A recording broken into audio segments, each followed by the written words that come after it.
ఇది భారతదేశంలోనే స్వతంత్రం వచ్చినప్పటి నుంచి ఈనాటి వరకు అత్యధికంగా ప్రభుత్వ నియామకాలు చేపట్టడము. ఇంతవరకు ఏ రాష్ట్రము ఏ సంవత్సరం కూడా ఇన్ని ఉద్యోగ నియామకాలు చేపట్టలేదు.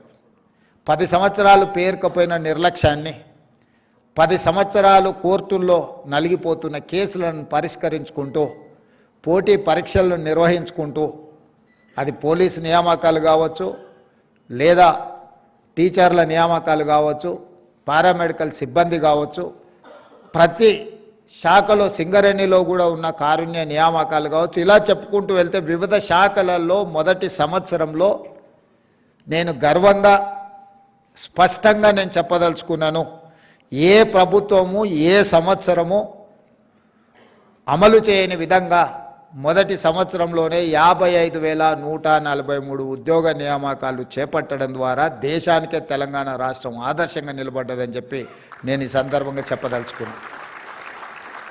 రెండవది, సివిల్ సర్వీసెస్ తర్వాత పబ్లిక్ సర్వీస్ కమిషన్ ద్వారా నియామకాలు జరిగే గ్రూప్ 1 పోస్టులు 2011 సంవత్సరంలో ఇచ్చిన నోటిఫికేషన్ ద్వారా నియామకాలు జరిగితే ఈరోజు 2025 సంవత్సరం 14 సంవత్సరాలలో గ్రూప్ 1 నియామకాలు చేపట్టలేదు. ఆనాడు ఉమ్మడి రాష్ట్రం కావచ్చు, లేదా 10 సంవత్సరాల తెలంగాణ రాష్ట్రంలో ఇంతవరకు గ్రూప్ 1 పబ్లిక్ సర్వీస్ కమిషన్ నియామకాలు చేపట్టలేదు.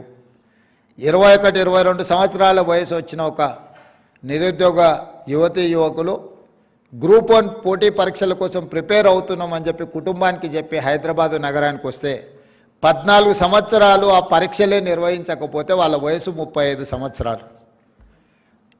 అత్యంత యుక్త వయసులో కుటుంబానికి ఉపయోగపడి జీవితంలో వాళ్ళ కెరీర్లో ఉన్నత శిఖరాలకు ఎదగాల్సిన యువతీ యువకులు 14 సంవత్సరాలు త్రిశంకు స్వర్గంలో వేలాడదీయడం అంటే ఇంతకంటే నరకం ఏమైనా ఉంటుందా? మీరు ఆలోచన చెయ్యండి.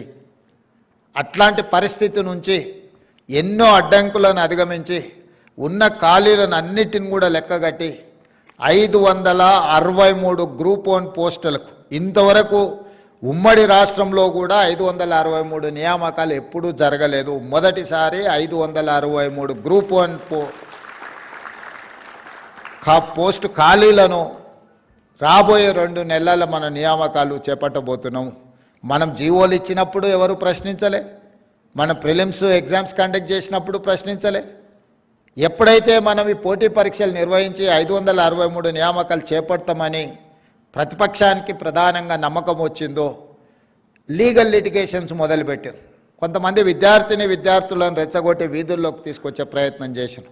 ఏదో ఒక రకంగా గ్రూప్ 1 పరీక్షలను అడ్డుకొని నియామకాలు చేపట్టకుండా కాలయాపన చేయాలన్న ఆలోచనతో కుట్ర చేస్తే కూడా ఆ కుట్రలను అన్నిటిని తిప్పికొట్టి న్యాయస్థానంలో ప్రభుత్వం తీసుకున్న నిర్ణయాలు అన్నీ సక్రమమే, సరైనవే, ప్రభుత్వం నియామకాలు చేపట్టవచ్చు అని చెప్పి హైకోర్టు నుంచి సుప్రీంకోర్టు వరకు ప్రభుత్వానికి న్యాయస్థానాలు అండగా నిలబడి ఈరోజు గ్రూప్ 1 పరీక్షల్ని కూడా పూర్తి చేసుకొని మార్చి 31 లోపల 563 మంది గ్రూప్ 1 ఉద్యోగస్తులను ఈరోజు తెలంగాణ రాష్ట్రంలో నియామకాలు చేపట్టబోతున్నాము. ఇది ఒక గొప్ప విజయము తెలంగాణ రాష్ట్రంలో ఈ సంవత్సర పరిపాలనలో అని చెప్పి ఈ సందర్భంగా మీకు అందరు గుర్తు చేస్తున్నాను.